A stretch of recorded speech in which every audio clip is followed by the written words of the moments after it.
Hi there! In this video we're going to be adding a veneer to the back of a headstock.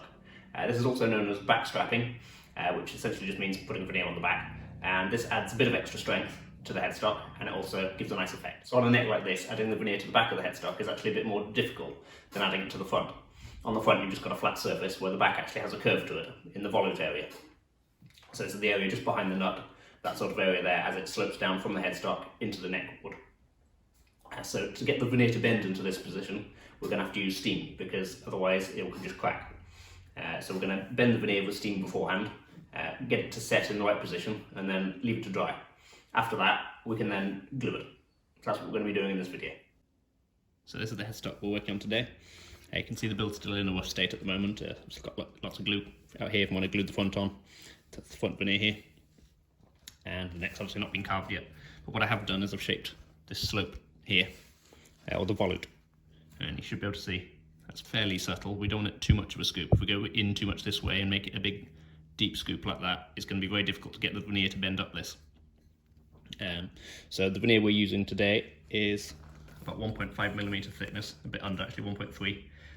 You want about sort of 1.5, maybe 2 is the absolute maximum. Otherwise you're just not going to get it to bend up this here without either risking cracking or just struggling to get a good joint. This veneer is European maple, flame maple, or we call it sycamore over here, which is confusing because it's not really a sycamore at all. The Latin name means Acer fake plane, and sycamore is a plane, so it's like a fake sycamore really. But it's actually a maple. So this is about 1.3, 1.5mm, something around that thickness, and we need to get this to bend into this curve. You can see if I push on it here, it does go a bit, but if I try and force that down with the clamp now, it's just going to crack and ruin the veneer. So what we're going to have to do is soak this veneer to make it more suitable. So I've just dunked that in the bucket. I'm going to leave it in there for about half an hour, by which time it'll become much easier to bend. And at that point, I should be able to start to bend it into the shape on the back of the headstock. I'm going to do that with steam if necessary. But it might not necessarily be. We might be able to just push it, clamp it in place, and it might give enough. But if it's not, we'll have to use a pipe which has been heated up with a blowtorch and then steam. That's the method I use to get that bend. I've taken it out of the bucket and just dried it off a bit on a towel, and you can see that's bending much easier into that curve now. It may be okay just to clamp this, but it's going to be a bit of a boring video if I do that. So I'm going to show you how I use the steam bender. So this is my setup for doing the bending. This is actually an old shell casing from an artillery gun or something like that. I bought it years ago and I've used it many times for this because this is quite a good radius to match our curve on the back of the headstock. So what I'm going to do is I'm going to heat this up with the blowtorch, and then once that's got red hot, I'm going to put a towel in between the veneer and this, a wet towel, and then push the veneer around this in the correct place.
So I repeated that process a few times until I was happy with it, and that the bend followed this without too much force from the clamps.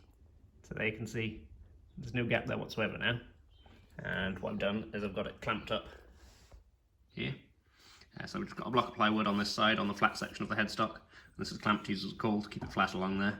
And then I've got a couple of clamps at various points to give me an even pressure across that back line there where the curve is. You could also use a curved caul in there, which I've done before, you can actually have a curve on the edge of this coil here, so it all makes the same contact with it along the whole thing. But you can also use clamps like this, like I'm doing this time. And now this is just no glue yet, I'm just leaving this to dry now. And so this is going to take probably a couple of hours for that veneer to actually dry enough to be glued. And when it has, I can then apply the glue, repeat the same clamping procedure here, and that should be good. So there's still no glue on this, but I've taken off the clamps, and you can see it stayed in the exact same position as it was with the clamps. So it's set in that position now, which is just what we wanted it to do. So that's perfect. All we need to do now is put the glue on and repeat the same clamping as we just did. So we're going to use Titebond glue. I use a lot of epoxy these days, but for a job like this it's better to use Titebond because the water in it will actually help you. And if there's any residual water left in this, any moisture, it won't matter as much as if it might do with epoxy. One extra step I like to do is also drill holes through the veneer, which line up with the tuner holes in the headstock. That way you can keep everything lined up and don't have to worry about it slipping or anything like that. And you can see on this neck, I'm also using an accent in between. It's just a black veneer to give it back a nice clean edge. So that's going to go in between the two, and the screws are going to go through the top, through this one, through the black and into the headstock. And then it can be clamped up in that position without having to worry about it slipping.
So it's been over 24 hours now, and I've taken the clamps off.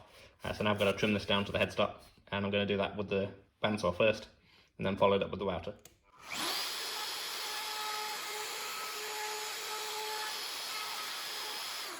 And here we are with it all sanded up now. You can see we've got a nice consistent thickness all the way along. And you can see this area down here, I haven't spent any time cleaning this up because it's going to be carved away when I come to carving the neck, and it's going to make that sort of shape here with this pencil line as it comes down to meet the neck here.